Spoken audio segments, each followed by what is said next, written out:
7 years ago, I took a huge gamble on myself and I decided to leave my job to pursue my dream of becoming a full-time photographer. Over the years, I made many mistakes, but now that I'm on the other side, I see them as lessons learned. So here I am, sharing those lessons with everyone. Whether you're a hobbyist or a full-timer, there is always room to grow, and there is nothing wrong with making mistakes, only with not learning anything from them. My name is Regina, and this is the Probably Editing Podcast.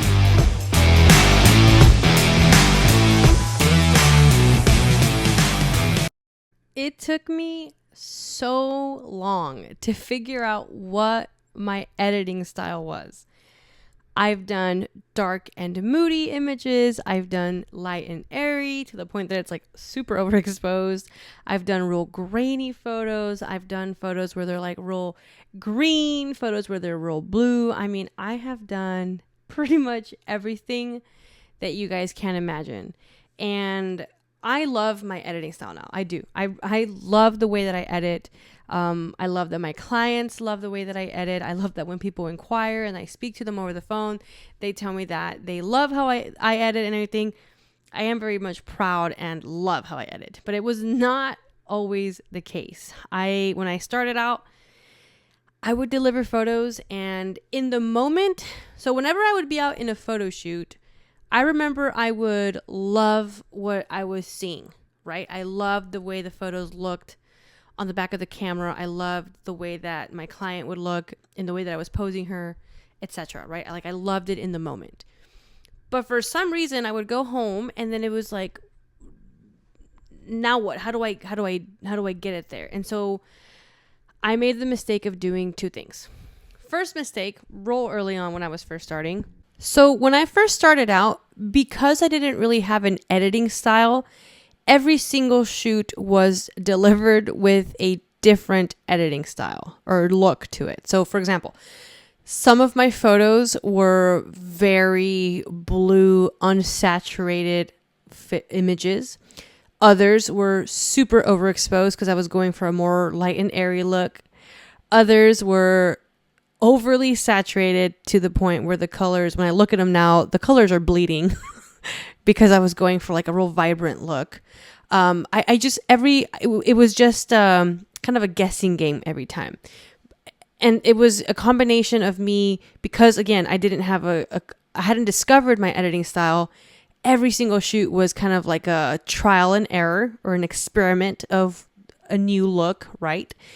But it was also kind of weird because I would kind of convince myself of what my client wanted based on what I thought they saw on Pinterest. I don't know if that makes sense. So it was like, I guess if I were to mentor myself, like if I had 20-year-old Regina here in front of me, and I know that version of me doesn't know how my editing style is, like what I like to do, I would tell her, okay, because you don't know what to do, why don't you ask your client at least what they like more of?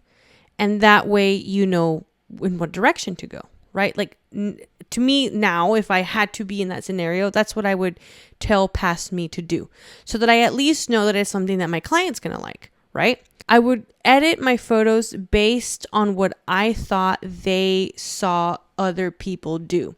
And what other people were doing was what was like real trendy at the time, right? The dark and moody, or the light and airy, or the super unsaturated, or the heavy on the greens, heavy on the orange and blues, that kind of look, right? And that's not wrong for where I was at that time, because I didn't know what my editing style was. But if you find yourself doing that, if you are in that position right now, if you're seeing yourself do that, where you're like editing every other album totally different from the other, know that I was there too. Okay. It's okay. You're just discovering your editing, but I would recommend that you practice on albums that aren't being paid for. If you're being paid, especially if you're being paid for them right now, go out and take photos of friends, of family, of yourself, of just nature, whatever, and experiment on those. We want to try to avoid experimenting on a paid client's album. Okay. So if you're seeing yourself do that, try to maybe refrain from doing that and practice on images that are for your own personal use. Number 1. Number 2, don't make the mistake I made of thinking for your client. That's what I've been trying to say. Don't think for your client. And if you don't know what your client wants, ask them. If you're in the early stages, it's okay to ask them. Okay. Ask them for inspiration photos. Ask them if they have any ideas. Ask them what kind of photos they tend to like. And now you know that, okay, I don't exactly have an editing style, but I know what they like. And now you have a clear direction to go to. That'll help you out. And I totally made those mistakes, y'all. Like, for real. Like, I did it all. Like, I am self-taught. Like, I did not go to school for this. Like, I made every and any mistake, and you're not alone in that. I want that to be so clear. You're not alone in that. If I ever come across as someone who's being maybe harsh, no, like, please know that it's not directed to you. Like, it's totally me. Like, it's totally me. Like, past me, and you will get through it too. You totally will get through it too. Mistake number 2 was then, once I got sick and tired of not liking how I was editing based on the trends, I went and I bought whatever presets I could get my hands on. I made the same mistakes though, because I would just buy dark and moody presets or overly exposed, light and airy presets or blah, blah, blah, but they were in preset form. I was getting to the point where I would deliver the photos and I just wouldn't be happy with them. It was like not what I had in mind. And so I did that for a couple years until I finally one day decided to just edit a girl's album from scratch. I just kind of like had enough of looking at the photos and just not being in love with them. And so I was like, you know what? I'm just going to edit it from scratch, which now I'm like, why didn't you do that? Right. But whatever. So I did that. I basically edited this girl's photos from scratch. From beginning to end, I worked on the exposure, on the contrast, on the temperature, on the vibrance, everything, the tones, all that. And for the first time, I actually loved the way it looked. Who would have thought? Who would have thought that doing what I wanted would make me actually like the photo because it was what I was doing? But I think the biggest takeaway from that journey of like editing from what other people were doing to where I'm at now was that I now take photos with the end picture in mind. So, for instance, my editing style now, if it had to be classified as something, is true to life and timeless.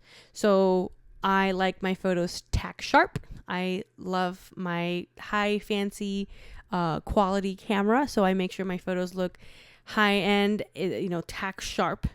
I don't like blur in my photos at all, unless it's intentional. And I like the colors in the photo to look like they did in that moment. There's no changing of colors really when I edit my photos. It is exactly how it looked that day, and it will look like that 50, 60, 70 years down the road. That's why it's called true to life and timeless. Okay. So now what I do, because I love the lighting during golden hour, I schedule my sessions during golden hour because I do love that photo. Could I take photos in the middle of the day? Yes. But I'll do it if my client needs me to, but I prefer golden hour lighting. I like those rich, warm, golden tones as naturally as possibly I could make, which is from the sun. So I shoot during golden hour. I look up whenever somebody books a shoot with me, whatever day they decide on, I keep them on the phone. I'm like, okay, let me see exactly what time the sun sets. Let's say it's 6:30. I don't like shooting up until 6:30. I want to be done by 6, so we have some wiggle room. So we would start our shoot at 4. From 4 to 6, that's golden hour light. We have some wiggle room in case we go over a little bit or whatever. But that's one way I'm able to get that consistent lighting in my photos. If it rains or it's gloomy, then we pivot, and that's why we have Photoshop. But you want to control as much as you can control. And so for me, I like golden hour light, so I'm going to shoot during golden hour. Now, when I'm actually creating a photo, I have the end photo in mind. I know exactly at what time I need to be at each location that I'm shooting at so that I can get the sun exactly where I want it to be. And I know that because I have walked the locations that I'm shooting at multiple times at each time of day over the years so that I know exactly what time I need to be there for. It might sound crazy, but I can tell you with complete certainty that I know exactly what time certain spots on the campuses that I'm constantly at, I know exactly what time to be there for a specific, sun streak to be there, or for a specific, whatever. Like I literally, I know down to the down to the minute, as nuts as that's gonna sound. I've just been shooting there for so long. But whenever I have a new location and I know that my shoot is scheduled for golden hour time, well, while it's golden hour time, I'm gonna go and I'm gonna walk the location so that I know where to go to the day of. It's not gonna be a surprise. You want to control as much as you can. So lighting wise, how do I get that nice golden warm tones? I shoot during golden hour time and I know at what time for each location. That's number one.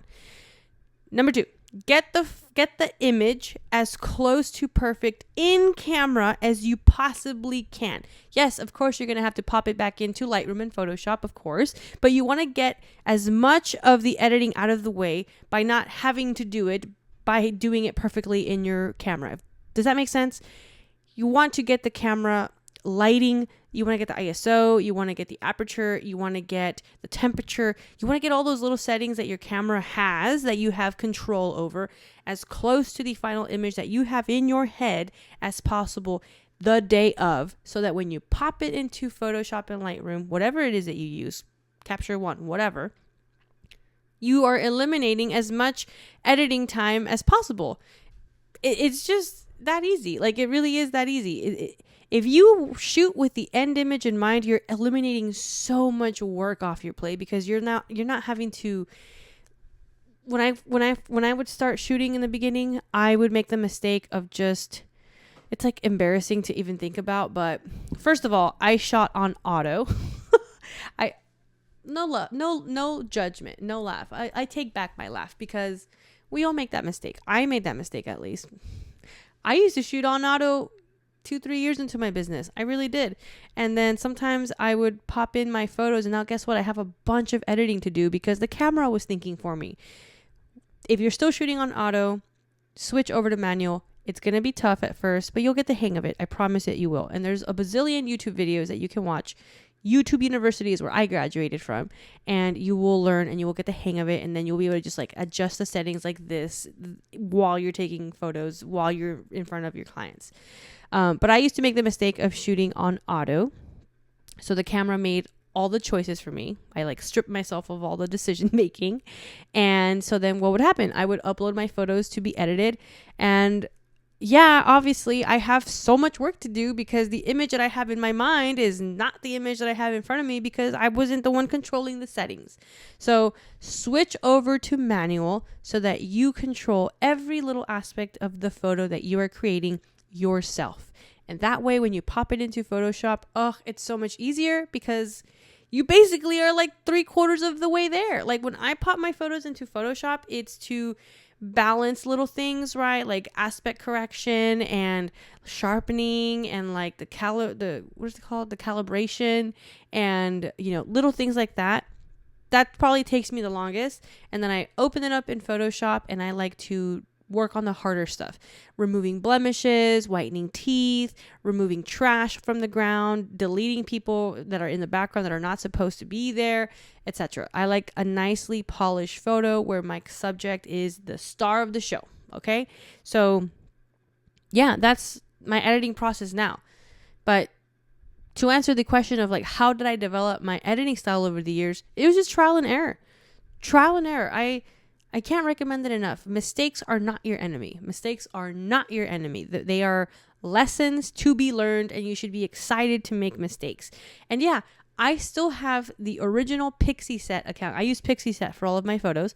I still have the original Pixieset. I think I have like 30, 40, 50 pages long of like albums that I've delivered over the years. And if you scroll to page 1, first of all, I was not shooting with off-camera flash. I was using natural light, which I still love. But the editing looks totally different. A lot of the photos, it's funny going through the photos where I went through my like dark and moody stage, because it was before I learned about presets. So I was doing it myself, and the photos aren't just dark and gloomy or moody, whatever it is. They're more like dark and gloomy. I guess that's what I was trying to say. They're like blue, and my clients look like characters from Twilight. Like they have like no blood in their face. Like, and I love that my clients never complained, I guess, right? Because I never heard of any complaints. But yeah, as you start scrolling to the more recent photos, you see a consistent editing, because I finally discovered what it is that I wanted to do, which is just what I wanted to do. No more presets. Who cares what's trendy? Who cares, right? Like, it's not what I do. And yeah, every now and then, it's very rare, very rare. Every now and then, somebody will reach out wanting me to shoot with them, or wanting to hire me to do their shoot, because they love how I pose my clients. They love everything that I'm about, but they want me to edit the photos that I take in another photographer's way. And they'll send me like screenshots. This has happened very, very few times, like very few times. And they'll send me somebody else's photos, and I'm like, I straight up tell them, I can't edit like that. I wouldn't know how. And they're like, oh, well, you can't just like, it's not like a filter. And I'm like, no, it's not a filter. At least to me, I don't edit with filters. I was like, but this is not how I edit. I don't know how to edit that way. Don't be afraid to, this is your business. Like, this is your art. Like, don't be afraid to say like, no, I can't. Or like, no, I don't want to. Like, like you are in control. And I'll tell them like, I can't. Everything else I can do, but I don't know how to edit that way. So it might be best for you to reach out to them. And they'll usually be like, you know what, just edit how you edit. Cause I like the way that you edit anyways. It's like, but yeah, just practice, keep practicing. Mistakes are not your enemy. Mistakes are lessons to be learned, and lessons are good things. People who are creating presets are creating presets for the photos that they have in mind. Okay. And so their camera settings reflect that image that they have in their mind. Like they have the settings for that. Okay. And so if you are currently using presets and you're like, well, it's not working, it's because it's not your end. It's not your photo. Now, that's not always the case. You could absolutely find a set of presets that you use and you're like, oh, this eliminated 50% of the workload for me. That's great. All power to you. Like, that's awesome. But I guess what I'm trying to say is like, when I was using presets, I wasn't feeling those results. I wasn't feeling that like, yes, kind of satisfaction from it. And I thought it was weird, that I was doing something wrong. You're not wrong. You're not weird. You're not doing something wrong. Like, it's okay. I encourage you to try editing a photo from scratch, but remember to think of the end photo in mind while you're out there working with your client and shooting photos. Stop and look at your camera settings and make sure that you have them set up to create that end photo in mind. Are you using auto? Switch to manual. What's your ISO look like? What aperture are you in? What shutter speed, blah, blah, blah. All the things, all the words, all the lingo. Look at the back of your camera and make sure that it reflects as close to the final image that you have in your head as possible. And that just eliminates so much workload from the editing process. Like, you cannot believe, like, get it as close to perfect in camera as you can, so that you have so much more little work to do when you pop it into Photoshop and Lightroom. And then from there, you'll start to experiment with things like artificial light flares and off-camera flash, and working at night, and maybe using your camera to create silhouette photos. There's so much fun. There's so much more control. There's so much fun comes out of having total control of your photos. And you have total control of your photos when you learn to shoot in manual. You really do. I now know how to create a silhouette image, even if the lighting isn't probably ideal for it. I know how to warm up a photo if it's a slightly gloomy day. I know how to create purposeful, slightly blurry images if I need to. I don't really do that, but every now and then I do. There's just so much fun that comes with being completely in control of your camera. And that is what it's for. Like, these cameras are so advanced. Like, any camera nowadays that's out for sale, like, it doesn't matter the brand almost. Like it just doesn't matter because they're all so good. Like they're all so advanced and it doesn't matter. And so you just have to learn how to use it. So don't be afraid of making mistakes. Go to YouTube. YouTube University, like I said, is where I graduated from. That is where I learned everything that I know now. Make mistakes. Try presets if you want to. Try the trendy things. Just, eventually you're going to want to hone in on one, and it's going to be the one that you feel most proud of. You're going to know what your ideal, you will know that you've reached and achieved your editing style when you feel proud of it. When you're like, oh, that looks really good. I cannot tell you how many albums I deliver all the time that I'm like, that looks good. And I'm like, that looks good. And that's where you want to be. And I do believe that it's just from editing from scratch. So yeah, I discovered my editing style by trial and error, by making all of the mistakes, and then realizing that I just needed to edit my images from scratch. And I do edit my images from scratch now. It does not take me long, but that's because I've created a little system for myself. I know exactly where my camera settings should be every single time I'm out on a shoot. I know exactly what time I need to be at each location that I'm shooting at to get golden hour, because I like golden hour to be in as many of my photos as possible. I have complete and total control of every aspect of my photo shoots. I'm in communication with my clients. I know how to pose them. I know how my camera settings should be. I know what time we should be shooting. I know how to structure it according to how many outfits they brought, and etc., etc., etc. You want to be in as much control as possible. And when you do that, then everything else becomes fun, because now you get to go home and you have photos that you're like, yeah, they're about 75% of the way there, maybe even 90% of the way there. And you just pop them into Lightroom and Photoshop and you edit them real quick and you're done. Like, that's what, when you figure out your editing style, it just becomes so much simpler. So for those of you that are just starting, make the mistakes. Try it all out. Do all the dark and gloomy, dark and moody. I don't even remember what the actual name is. I just know mine's were dark and gloomy, light and airy, overly exposed, overly saturated to the point where the colors were bleeding. Photography is really fun when you realize you have complete and total control of your camera. And then you can really create some cool photos because you know exactly what to do to create them. And that's just for natural lighting. Once you get into like off-camera flash, and I'll do another episode on that, on my journey to off-camera flash, because I've only been shooting with off-camera flash for like 4 years. The rest of the time, over all these years, it was natural light. And now what I do is a blend of both, depending on the location. I always bring my off-camera flash with me, but depending on the location, I'll turn off the flash and I'll tell my assistant, hey, you can put it up. I'm going to use natural light, or vice versa. It just depends. And that's where you want to be. You don't want to like put yourself in a box where you're like, I have to use this or I have to not use it, whatever. They're all tools. They're all tools that you can bust out at any time, that you have total knowledge of how to manipulate to do what you want it to do.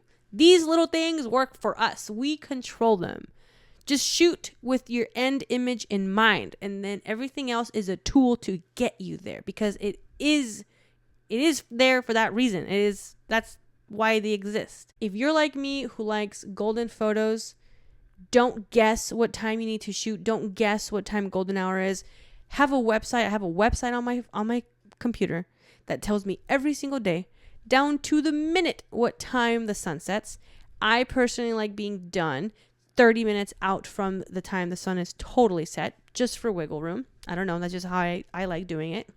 If you're shooting somewhere new, go walk it before the day of the shoot. Doesn't hurt. You're going to be knowledgeable of the area. You know what to expect. God forbid it's somewhere that it looks different on Google Maps than it does in person. Just go walk it. Don't guess. Just go walk it beforehand. And shoot with the end image in mind. Learn how to use your camera. Get off auto. Go into manual. And use your camera so that you're creating the photo with the end image in mind with the correct settings. Everything else is easy. Thank you so much for listening to this episode of the Probably Editing Podcast. If you learned anything at all, if you enjoyed it, will you please subscribe or like or follow or comment, whatever it is that you're able to do on whatever platform you're listening to. It would mean the world to me, so that hopefully I can grow this little channel into something more and connect with as many photographers as possible. Thank you so much. I'll see you on the next one.